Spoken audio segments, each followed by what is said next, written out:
ഒന്ന് ആലോചിച്ച് നോക്കുക. 3 വർഷം ഒരു വ്യക്തിയുടെ ജീവിതത്തിൽ നിന്ന് ജയിലിലടച്ച് കളയണോ? 2, ലാലേട്ടൻ, നമുക്ക് എല്ലാം ഇഷ്ടമുള്ള ആദരണീയനായ ലാലേട്ടൻ ഇതേ സെക്ഷലി കളേർഡ് റിമാർക്ക് മോൺസ്റ്റർ എന്ന സിനിമയിൽ ഇതേ സാഹചര്യത്തിൽ ഹണി റോസിനോട് പറയുന്നത് വളരെ ചിരിച്ചുകൊണ്ട് ഹണി റോസ് കേട്ടുകൊണ്ട് നിൽക്കുകയല്ലേ?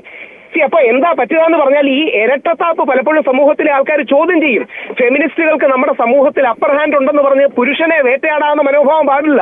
അതായത് കസബയിൽ മമ്മൂട്ടി പറയുന്നത് ഒരു വരി കൂടെ, കസബയിൽ മമ്മൂട്ടി പറയുമ്പോൾ മമ്മൂട്ടിക്കെതിരെ ആക്രമണം ഉണ്ടാകുന്നു. അത് മമ്മൂട്ടി ഒരു ഡയറക്ടർ എഴുതി കൊടുത്തതല്ലേ, തിരക്കഥാകൃത്ത് എഴുതി കൊടുത്തതല്ലേ എന്നാരും ചോദിക്കുന്നില്ല. എന്നാൽ നേരെ തിരിച്ച് ലാലേട്ടൻ അത് പറയുമ്പോൾ അതൊക്കെ തിരക്കഥയല്ലേ എന്ന് പറയുന്നു. അപ്പൊ സമൂഹത്തിൽ ഇത്തരം ഇരട്ടത്താപ്പുകൾ ഈ ലിബറലുകളുടെയും ഫെമിനിസ്റ്റുകളുടെയും സോക്കോൾഡ് പുരോഗമനവാദികളുടെയും ഭാഗത്തുനിന്ന് വരുമ്പോൾ മറുഭാഗത്ത് എതിർപ്രതികരണങ്ങൾ വരുന്നത് ഇവരെ ചോദിച്ചോട്ടെ, ഒരാൾ എന്ത് ഡ്രസ്സ് ധരിക്കണം, എന്ത് വസ്ത്രം ധരിക്കണമെന്ന് തീരുമാനിക്കേണ്ട ആ ആളാണല്ലോ. അയാളെ വിമർശിക്കാം, പക്ഷെ അയാൾ അത് ചെയ്യരുത് എന്ന് പറയാൻ നമുക്ക് അവകാശമില്ലല്ലോ. എന്തുകൊണ്ട് ഹണി റോസിന് ഇഷ്ടമുള്ള ഡ്രസ്സ്, വസ്ത്രം അവർക്ക് ധരിച്ചുകൂടാ? സിനിമയിലും പൊതുരംഗത്ത് നിൽക്കുന്നവർ സമൂഹത്തിൽ ചില മാന്യതകളും മര്യാദകളും പാലിക്കണം. ബോച്ച ഇത് പറഞ്ഞത് ശരിയായില്ല എന്ന് ആദ്യം വിമർശിച്ച വ്യക്തികളിൽ ഒരാളാണ് ഞാൻ. കുന്തി ദേവി എന്ന ദ്വയാർത്ഥ പ്രയോഗം. ഇനി ഒരു വരി കൂടെയുണ്ട്. ബോച്ച പറയാൻ പോകുന്ന ഒരു ഡിഫൻസ്. ഷഫാഖ് നാസ് എന്ന ഹിന്ദി നടിയാണ് കുന്തിയായി മഹാഭാരതത്തിൽ അഭിനയിച്ചത്.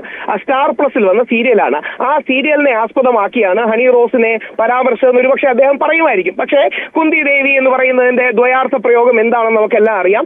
അത് ബോച്ചെ പിൻവലിക്കണമെന്നും ബോച്ചെ പറഞ്ഞത് ശരിയായില്ലെന്നും ബോച്ചയ്ക്കും നാട്ടുകാർക്കും എല്ലാവർക്കും ബോധ്യമുണ്ട്. എന്നാൽ അതോടൊപ്പം ഈ നാടിന്റെ തന്നെ അഭിപ്രായം, നിങ്ങളുടെ എല്ലാ മാധ്യമങ്ങളിൽ വരുന്ന കമന്റ് നോക്കിയാൽ മതി, വൾഗറായിട്ടോ അല്ലെങ്കിൽ അമിതമായിട്ടോ മിതത്വമില്ലാതെയോ പലപ്പോഴും വ്യത്യസ്ത ആംഗിളുകളിൽ നിന്ന് പല രീതിയിൽ, എനിക്കത് പറയുന്നതിന് ബുദ്ധിമുട്ടുണ്ട്, പക്ഷെ പല രീതിയിൽ ഫോട്ടോയും വീഡിയോയും ഹണി റോസിന്റെ ഭാഗത്തു നിന്ന് വരാറുണ്ട്. അത്തരം കാര്യങ്ങൾ സഭ്യതയുടെ അതിർവരമ്പുകൾ ലംഘിക്കുന്നതാണ് എന്ന് എല്ലാ മലയാളികൾക്കും അഭിപ്രായമുണ്ട്. നിങ്ങളുടെ അടക്കം ചാനലിൽ വന്ന് പല ആൾക്കാർക്കും പറയാനത് ധൈര്യം കാണില്ല. കാര്യം പറഞ്ഞാൽ ചാനലുകളെല്ലാം കൂടെ അവരെ ചാടിക്കടിച്ച് ഇല്ലാതാക്കും. അപ്പോൾ ഈ ലിബറലുകളുടെയും പുരോഗമനവാദികളുടെയും ആക്രമണം ഭയന്ന് പലരും അത് പറയാതിരിക്കും. പക്ഷേ ഞാനത് പറയുന്നതിൽ എനിക്ക് യാതൊരു മടിയില്ല. ഹണി റോസിനെ ബഹുമാനമാണ്, ഇഷ്ടമാണ്. എന്നാൽ മിതമായി വസ്ത്രം ധരിക്കണമെന്നും സഭ്യതയുടെ അതിർവരമ്പുകൾ നിലനിർത്തണമെന്നും പറയുന്നത് ഒരു റെസ്പെക്ട്ഫുൾ ക്രിറ്റിസിസമായി ഹണി റോസ് എടുക്കും.